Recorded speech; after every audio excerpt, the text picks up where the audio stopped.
પશ્ચિમ બંગાળમાં વિધાનસભા ચૂંટણી પૂર્વે વિપક્ષ નેતા શુભેન્દુ અધિકારીએ કેન્દ્રીય ચૂંટણી પંચને લખ્યો પત્ર.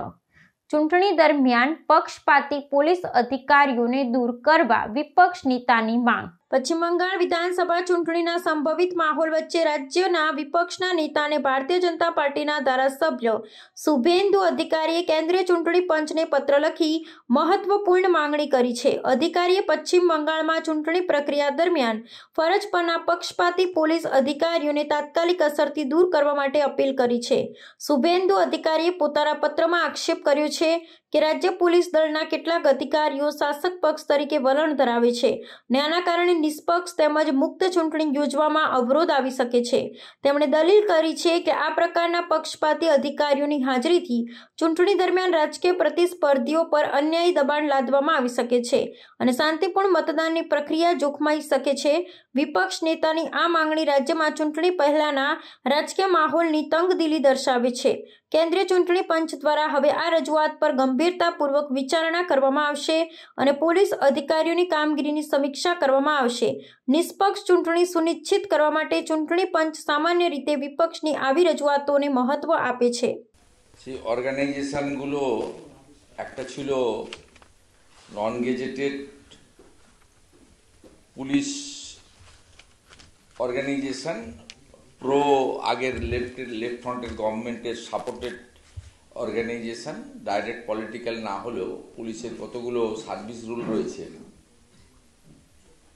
তারা কি কি কন্ডাক্ট করতে পারে কি কি করতে পারে না তাতে গাইডলাইন খুব ক্লিয়ার আছে. একটা ডিসিপ্লিন গভর্নমেন্ট অর্গানাইজেশন.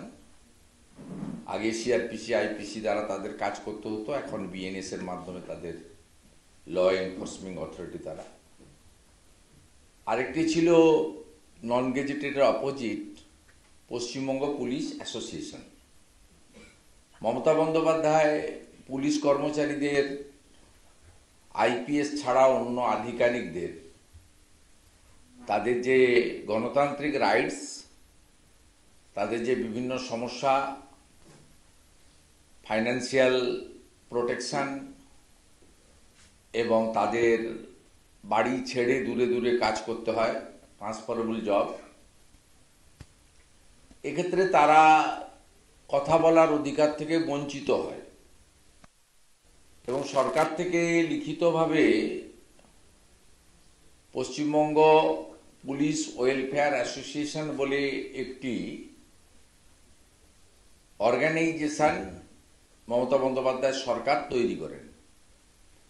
এটি কোনো তৃণমূল কংগ্রেসের পার্টি অর্গানাইজেশন নয়, কারণ ডাইরেক্ট পলিটিক্স করা এদের পক্ষে পারমিসেবল নয়.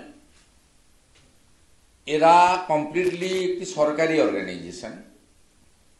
সরকার এদেরকে নানাভাবে সহযোগিতা করে এবং পুলিশ ওয়েলফেয়ার বোর্ডের মাধ্যমে এদেরকে পুলিশ কর্মচারীদের এবং তাদের পরিবারের কল্যাণের জন্য অনেক কাজ করার সুযোগ সেখানে তাদের দিয়েছে. কিন্তু তাদের এই সরকারি ব্যানার থেকে রাজনীতি করার বা রাজনৈতিক বক্তব্য রাখার কোনো সুযোগ নেই. কিন্তু আমরা গত কয়েকদিন আগে